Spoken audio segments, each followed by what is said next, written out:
বায়োলজিতে সকলকেই স্বাগত। আমি এখন আলোচনা করব নিয়ন্ত্রক রূপে হরমোনের ভূমিকা।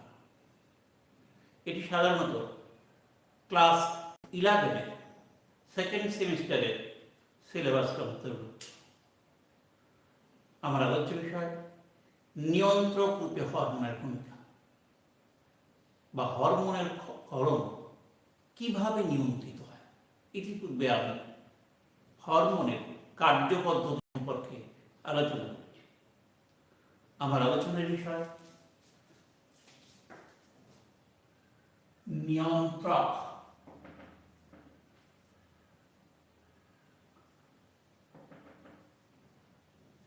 রূপে হরমোনের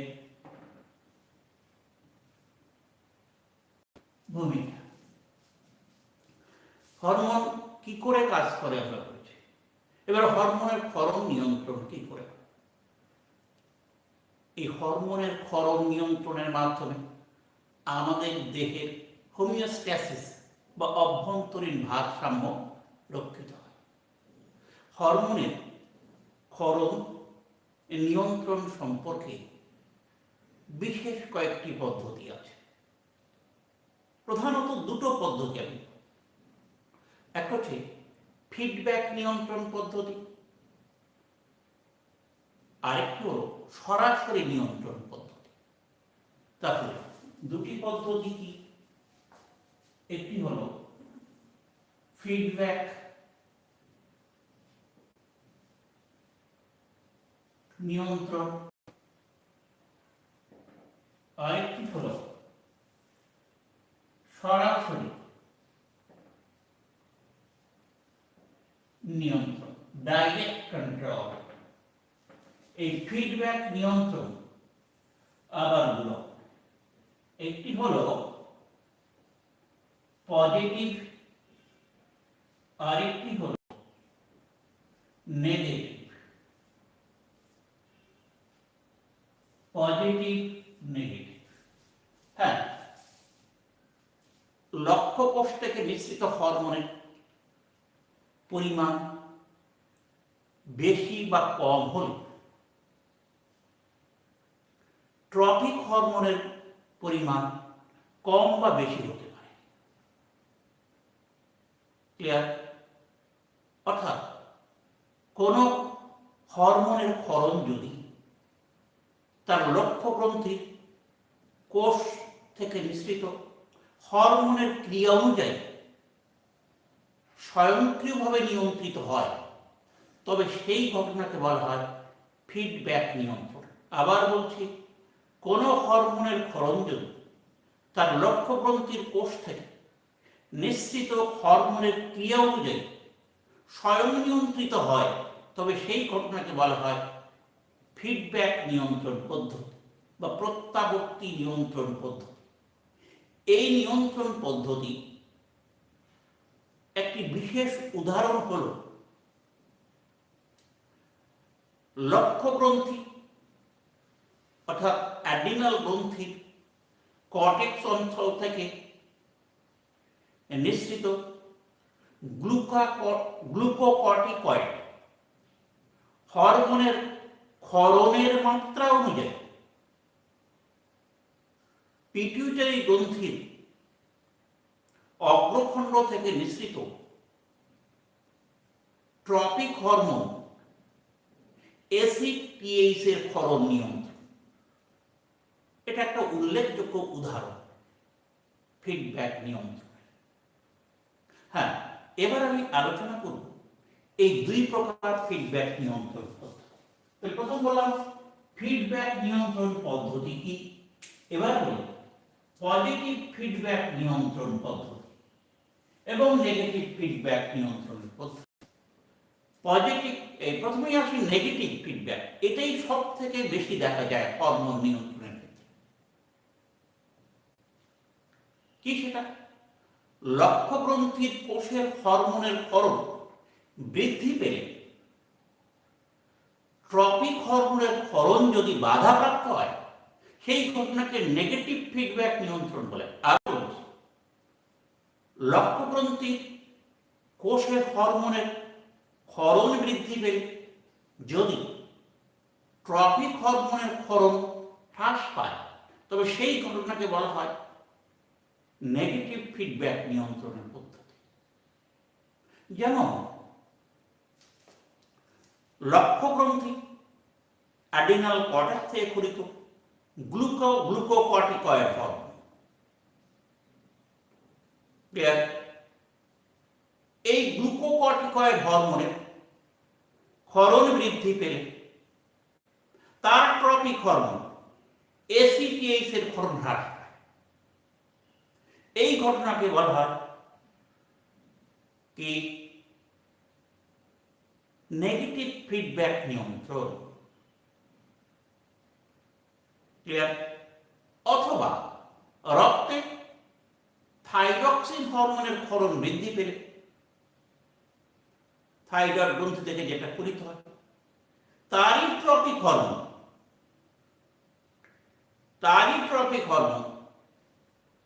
থাইরোট্রপিক হরমোনের ক্ষরণ যদি হ্রাসপ্রাপ্ত হয়, তাকে ঋণাত্মক ফিডব্যাক নিয়ন্ত্রণ বলে। ক্লিয়ার? তাহলে ঋণাত্মক ফিডব্যাক নিয়ন্ত্রণ কাকে বলে আমি বললাম। এবার আমি দেখাচ্ছি এই ঋণাত্মক, যেমন আমি যেটা বললাম থাইরয়েড গ্রন্থি থেকে ক্ষরিত থাইরক্সিন হরমোন কিংবা পিটুইটারি গ্রন্থি থেকে ক্ষরিত পিটুইটারি হরমোন, এর ক্ষরণ যদি এর যে ট্রপিক হরমোন, সেটা লক্ষ্যগ্রন্থির কোষ থেকে ক্ষরিত হরমোন যেমন থাইরক্সিন হরমোন, এর ক্ষরণ বৃদ্ধি পেলে ওই পিটুইটারি গ্রন্থি থেকে ক্ষরিত যেটা থাইরয়েড বা থাইরোট্রপিক হরমোন, এর ক্ষরণ হ্রাস। আমি এক উদাহরণ দেখাচ্ছি নেগেটিভ ফিডব্যাক নিয়ন্ত্রণের নেগেটিভ ফিডব্যাক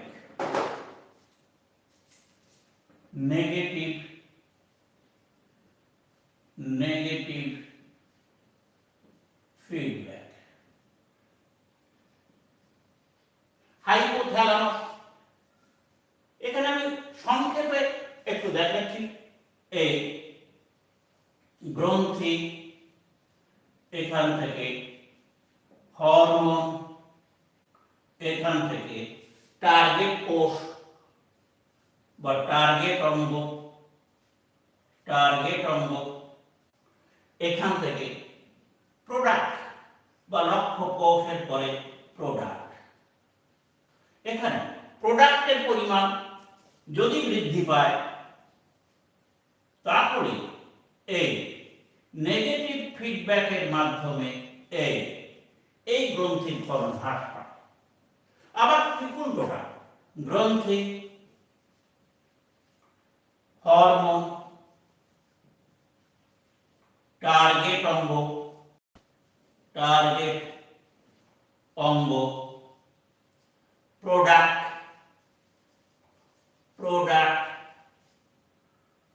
হ্রাস যদি পায়, তাহলে এখান থেকে এটাকে সাধারণত বলা হয়, এটা ছিল নেগেটিভ ফিডব্যাক, আর এটা হ্রাস পেলে এটা বৃদ্ধি পায়, এটা পজিটিভ ফিডব্যাক। এটা নেগেটিভ ফিডব্যাক, এটা পজিটিভ ফিডব্যাক। এই একটু ধরে নিই নেগেটিভ ফিডব্যাক, যেমন হাইপোথ্যালামাস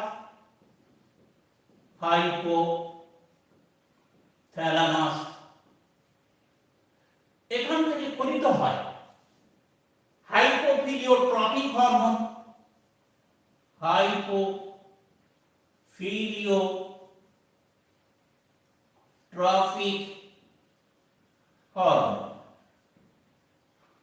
এই হাইপোফিলিওট্রপিক হরমোন কাজ করে কোথায়? পিটুইটারি অগ্রখণ্ড।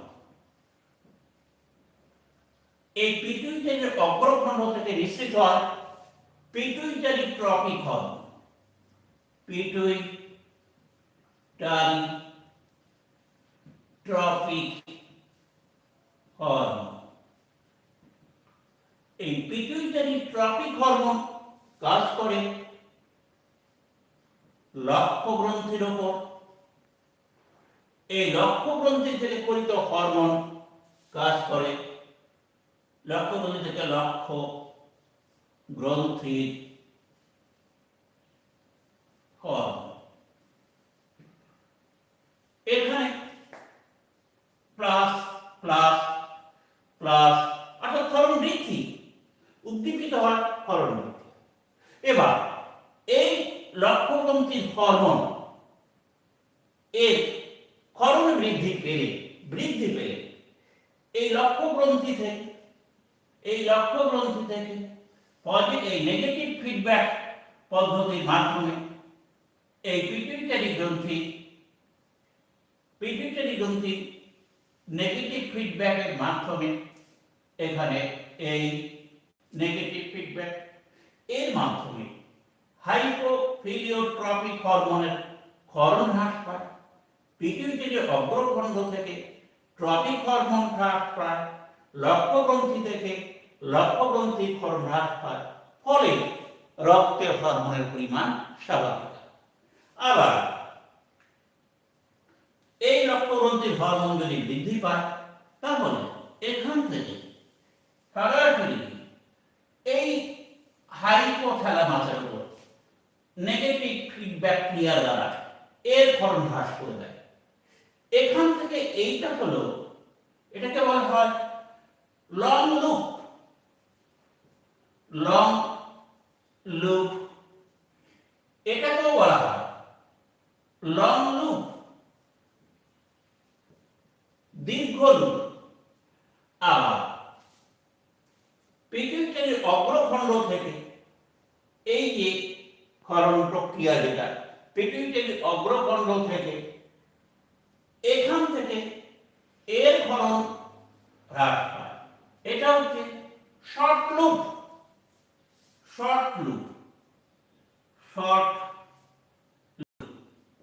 আবার এখান থেকে সরাসরি এর ক্ষরণ হ্রাস পায়, একে বলা হয় আলট্রা শর্ট লুপ। তাহলে এই যে নেগেটিভ ফিডব্যাকে এখানে দুটো লং লুপ এই গ্রন্থি থেকে সরাসরি পিটুইটারি বা এর হরমোনের উপর ক্রিয়া করে যেটা নেগেটিভ ফিডব্যাক, তাকে বলা হয় এটা একটা লং লুপ, এটাও লং লুপ। আবার পিটুইটারি অগ্রখণ্ড থেকে সরাসরি হাইপোথ্যালামাসের ক্ষরণ হ্রাস নিয়ন্ত্রণকে বলা হয় শর্ট লুপ। আবার হাইপোথিলিওট্রপিক হরমোন থেকে এই হাইপোথ্যালামাসের ক্ষরণ নিয়ন্ত্রণ নেগেটিভ ফিডব্যাকে বলা হয় আলট্রা শর্ট লুপ। এই এক প্রকার নেগেটিভ ফিডব্যাক নিয়ন্ত্রণ। এছাড়া আরেকটি বলছি আমি, যেটা নেগেটিভ ফিডব্যাক নিয়ন্ত্রণ। এটা যা হলো, এবার এগুলো মুছে দিচ্ছি। আরেকটি উদাহরণ, এটা হলো থাইরোট্রপিক হরমোন বা থাইরয়েড স্টিমুলেটিং হরমোনের ক্ষেত্রে যেটা দেখা যায়। কি হয় তার ক্ষেত্রে? এই ক্ষেত্রে আরেকটি নেগেটিভ, যেমন হাইপোথ্যালামাস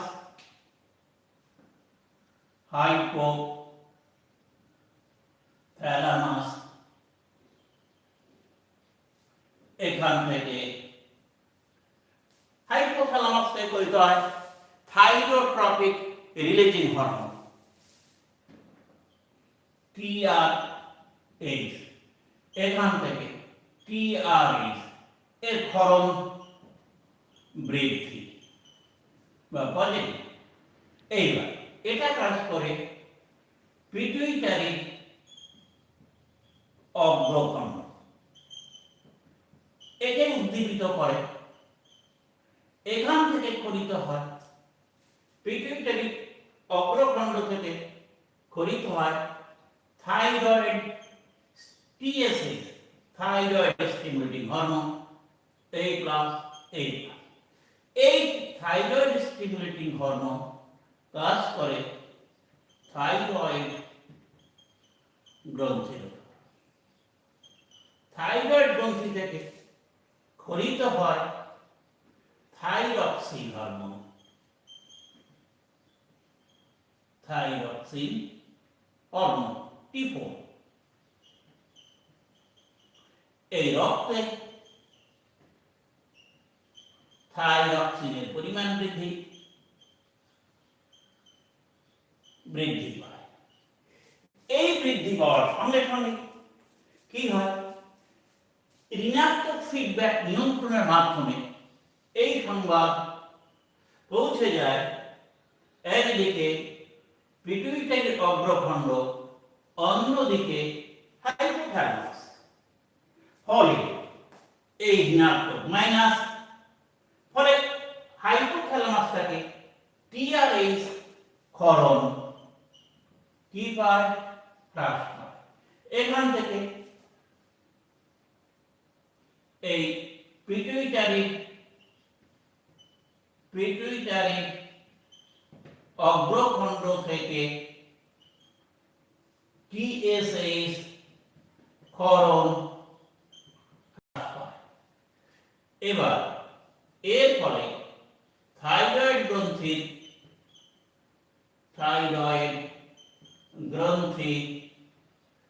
এর থাইরক্সিন ক্ষরণ হ্রাস।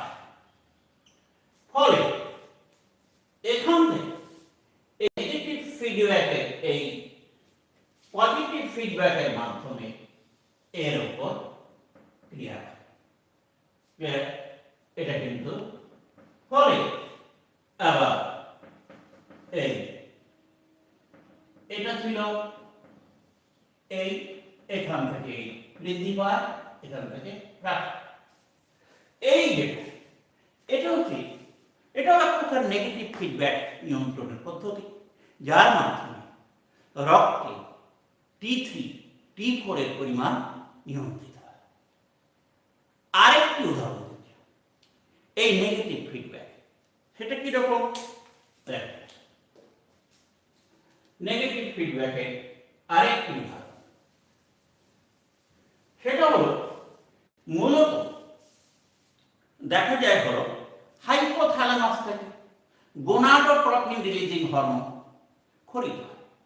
এই গোনাডোট্রপিন রিলিজিং হরমোন অগ্রপিটুইটারি থেকে, সাধারণত অগ্রপিটুইটারি থেকে আইসিএসএইচ, ইন্টারস্টেশিয়াল সেল স্টিমুলেটিং হরমোনের ক্ষরণ বৃদ্ধি করে। এই আইসিএসএইচ এর ক্ষরণ বৃদ্ধি পেলে শুক্রাশয় থেকে টেস্টোস্টেরনের ক্ষরণ বৃদ্ধি পায়। এই টেস্টোস্টেরন টার্গেট অঙ্গে কাজ করে এবং টেস্টোস্টেরনের ক্ষরণ বৃদ্ধি পেলে নেগেটিভ ফিডব্যাকের মাধ্যমে সেই সংবাদ পৌঁছে যায় মূলত পিটুইটারি অগ্রখণ্ড এবং হাইপোথ্যালামাস। ফলে ওই একদিকে যেমন গোনাডোট্রপিক রিলিজিং হরমোন ক্ষরণ হ্রাস পায়, অন্যদিকে তেমনি আইসিএসএইচ ক্ষরণ হ্রাস পায়। এবং সঙ্গে সঙ্গে কি হয়, আইসিএস এর ক্ষরণ হ্রাস পেলে বিশেষ করে শুক্রাশয় থেকে টেস্টোস্টেরন ক্ষরণ হ্রাস পায়। এই এটাও একটা নেগেটিভ ফিডব্যাক পদ্ধতি। কিরকম ভাবে সেটা হয়?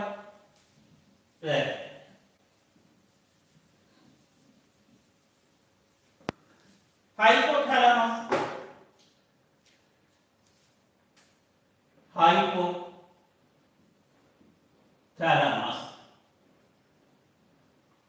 এখান থেকে গোনাডোট্রপিন রিলিজিং হরমোন এর ক্ষরণ হয়। এই ক্ষরণের ফলে দেখা যায় কি হয়, পিটুইটারির অগ্রখণ্ড থেকে পিটুইটারি অগ্রখণ্ড থেকে কোন হরমোন খরিত হয়? আইসিএসএইচ, এটা plus plus interstitial sell stimulating hormone এর প্রভাবে কি হয়? শুক্রাশয়ে লেডিজের আন্তঃকোষ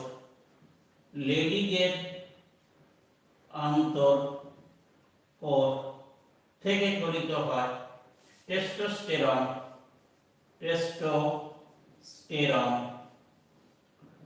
ক্ষরণ বৃদ্ধি। টেস্টোস্টেরন কারো প্রকাশ করে? লক্ষ্য।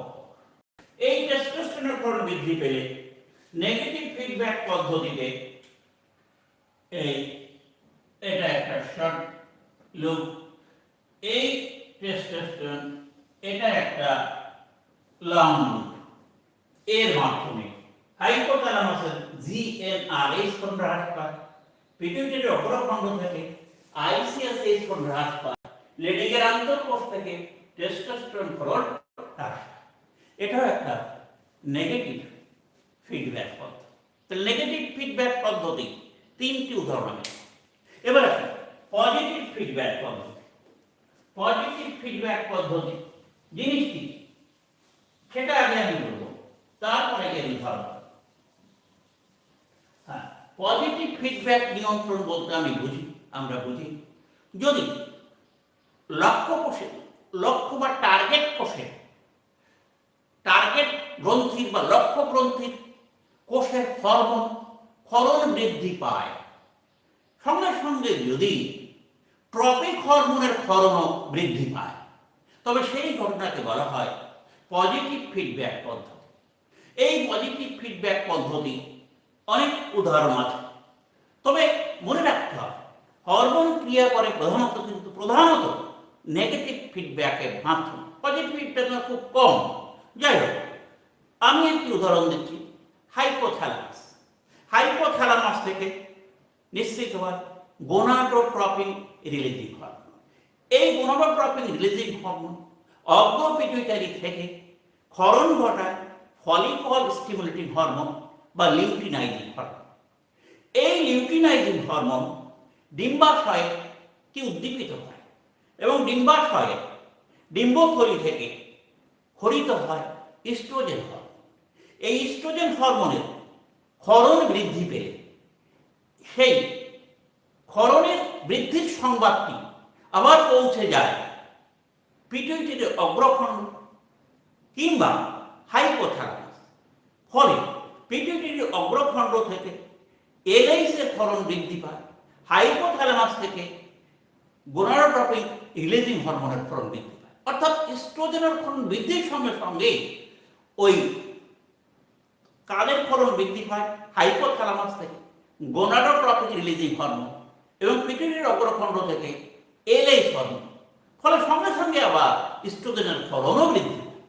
অর্থাৎ ইস্ট্রোজেন হরমোন ক্ষরণ হাইপোথ্যালামাসকে এবং পিটুইটারি অগ্রখণ্ডকে উদ্দীপিত করে ওদের হরমোন ক্ষরণের বৃদ্ধির মাধ্যমে আবার ইস্ট্রোজেনের ক্ষরণ বৃদ্ধি ঘটায়।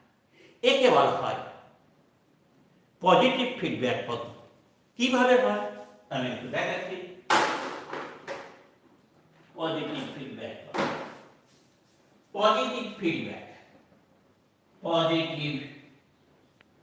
ফিডব্যাক হাইপোথ্যালামাস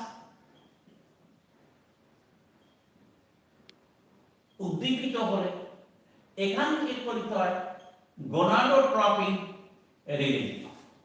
এই গোনাডোট্রপিন রিলিজিং হরমোন পিটুইটারি অগ্রখণ্ড থেকে পিটুইটারি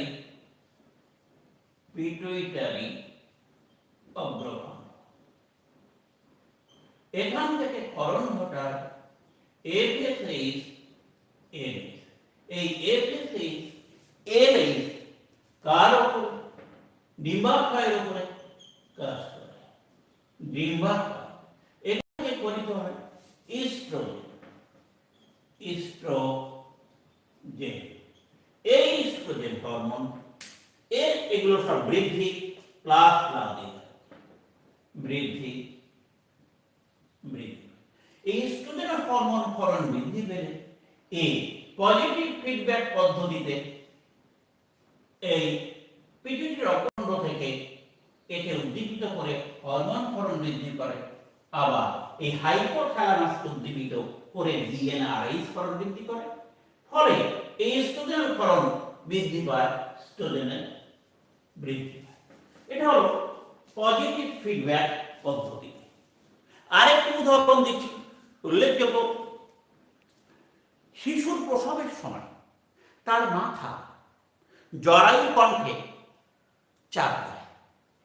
এই জরায়ু কণ্ঠে বা সার্ভিক্সে চাপ দিলে হাইপোথ্যালামাস উদ্দীপিত হয় এবং হাইপোথ্যালামাস থেকে অক্সিটোসিন ক্ষরিত হয়। এই অক্সিটোসিন পিটুইটারি গ্রন্থির পশ্চাৎখণ্ডে সঞ্চিত হয় এবং সেখান থেকে আবার ক্ষরিত হয় তার উদ্দীপনার ফলে। পিটুইটারি গ্রন্থির পশ্চাৎখণ্ড উদ্দীপনার ফলে সেখান থেকে অক্সিটোসিন ক্ষরিত হয়। এই অক্সিটোসিন মূলত জরায়ুর সংকোচন ঘটায়। এই জরায়ুর সংকোচন ঘটালে সার্ভিক্সের ওপর শিশুর মাথা আরো জোর চাপ সৃষ্টি করে।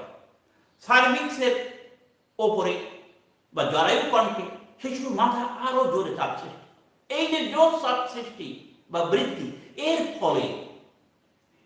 ফলে পশ্চাৎ পিটুইটারি থেকে এবং হাইপোথ্যালামাস থেকে অক্সিটোসিনের ক্ষরণ আরো বৃদ্ধি পায়, অর্থাৎ অক্সিটোসিন হরমোনের ক্ষরণ আরো বৃদ্ধি পায়। যত জরায়ু কণ্ঠে শিশুর মাথার চাপ বৃদ্ধি পাবে, তত বেশি করে আবার অক্সিটোসিন হরমোন ক্ষরিত হবে পিটুইটারির পশ্চাৎ গ্রন্থি এবং হাইপোথ্যালামাস থেকে। ফলে অক্সিটোসিনের ক্ষরণ বৃদ্ধি, এই যে ঘটনা, এটাও কিন্তু একটা পজিটিভ ফিডব্যাক নিয়ন্ত্রণ পদ্ধতি। কিভাবে সেটা হয়? এই জরায়ু কণ্ঠে শিশু মাথা চাপ বৃদ্ধি, ফলে কি দেখা যায়? হাইপোথ্যালামাস উদ্দীপনা, হাইপোথ্যালামাস উদ্দীপিত হয়। হাইপোথ্যালামাস উদ্দীপিত হলে এখান থেকে ক্ষরিত হয় কি?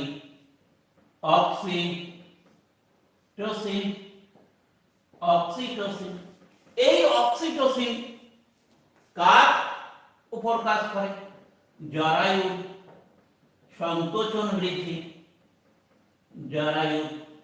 সংকোচন বৃদ্ধি করে। ফলে জরায়ুর সংকোচন বৃদ্ধি পেলে শিশুর মাথা কি হয়? সার্ভিক্সের উপর আরো চাপ সৃষ্টি করে। শিশুর মাথা জরায়ু কণ্ঠে আরো চাপ বৃদ্ধি। এর ফলে দেখা যায় কি? এই হাইপোথ্যালামাস থেকে কি হয়? হাইপোথ্যালামাস থেকে এই অক্সিটোসিন ক্ষরণ আরো বৃদ্ধি হয়। এখানে আরেকটি পয়েন্ট লেখা যায়, অক্সিটোসিন, এটা এখানে আরেকটি পয়েন্ট আমি দিচ্ছি, পিটুইটারি পশ্চাৎখণ্ডে সঞ্চিত হয়, উৎপন্ন হয় হাইপোথ্যালামাস থেকে। পিটুইটারি গ্রন্থিতে উৎপন্ন হয় না, পিটুইটারি গ্রন্থিতে সঞ্চিত হয় এই অক্সিটোসিন। এখান থেকে আবার এই পিটুইটারি থেকে অক্সিটোসিন এই জরায়ুর সংকোচন বৃদ্ধি, অর্থাৎ শিশুর মাথা জরায়ু কণ্ঠে চাপ দিলে হাইপোথ্যালামাস উদ্দীপিত হয়। হাইপোথ্যালামাস থেকে অক্সিটোসিন ক্ষরিত হয়। এই অক্সিটোসিন পিটুইটারির পশ্চাৎখণ্ডে সঞ্চিত হয়। সেই পিটুইটারি গ্রন্থির পশ্চাৎখণ্ড উদ্দীপিত হলে অক্সিটোসিন ক্ষরিত হয়। এই অক্সিটোসিন জরায়ুর সংকোচন বৃদ্ধি করে।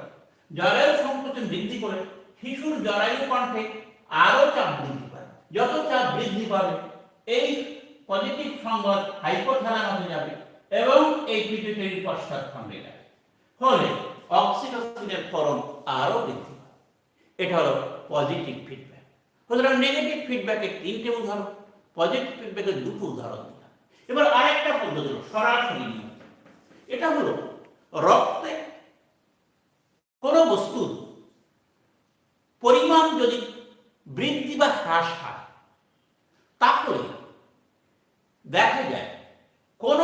হরমোনের যদি বৃদ্ধি পায়, কোনো বস্তুর পরিমাণ যেমন গ্লুকোজের পরিমাণ বৃদ্ধি পেলে সেই সংবাদ সরাসরি কোথায়? অগ্নাশয়ে প্রেরিত হয়। ফলে অগ্নাশয় থেকে কি হয়? ইনসুলিনের ক্ষরণ বৃদ্ধি পায়। সুতরাং রক্তে ইনসুলিনের ক্ষরণ বৃদ্ধি পেলে দেখা যায় ওই অগ্নাশয় থেকে ইনসুলিনের ক্ষরণ বৃদ্ধি পায়, বা রক্তে ইনসুলিনের হ্রাস পেলে ওই অগ্নাশয় থেকে ইনসুলিনের ক্ষরণ হ্রাস পায়। এটা সরাসরি নিয়ম। অর্থাৎ রক্তে কোনো বস্তুর পরিমাণ বৃদ্ধি বা হ্রাস পেলে সরাসরি কোনো গ্রন্থি থেকে হরমোনের ক্ষরণ বৃদ্ধি বা হ্রাস পায়। আবার দেখা যায় রক্তে ক্যালসিয়ামের পরিমাণ বৃদ্ধি পেলে বা হ্রাস পেলে, বিশেষ করে দেখা যায় আমরা এই ক্যালসিয়ামের পরিমাণ হ্রাস বৃদ্ধি ফলে প্যারাথাইরয়েড গ্রন্থি থেকে যথাক্রমে প্যারাথরমোনের ক্ষরণ বৃদ্ধি বা হ্রাস। সুতরাং এই ক্যালসিয়ামের ঘনত্বের বৃদ্ধি বা হ্রাসের উপর প্যারাথাইরয়েড গ্রন্থি থেকে প্যারাথরমোনের ক্ষরণ বৃদ্ধি বা হ্রাস সরাসরি নিয়ন্ত্রিত হয়। এই দুটো ঘটনার উল্লেখযোগ্য উদাহরণ হরমোন এর ক্ষরণের সরাসরি নিয়ন্ত্রণ। আমাদের শেষ হল হরমোন ক্ষরণ নিয়ন্ত্রণ কিভাবে হয়। পজিটিভ পদ্ধতি, পজিটিভ নিয়ন্ত্রণ পদ্ধতি, পজিটিভ ফিডব্যাক নিয়ন্ত্রণ পদ্ধতি, নেগেটিভ ফিডব্যাক নিয়ন্ত্রণ পদ্ধতি এবং সরাসরি নিয়ন্ত্রণ পদ্ধতি, এই সম্পর্কে আলোচনা করলাম। উদাহরণ শেষ করছি আলোচনা।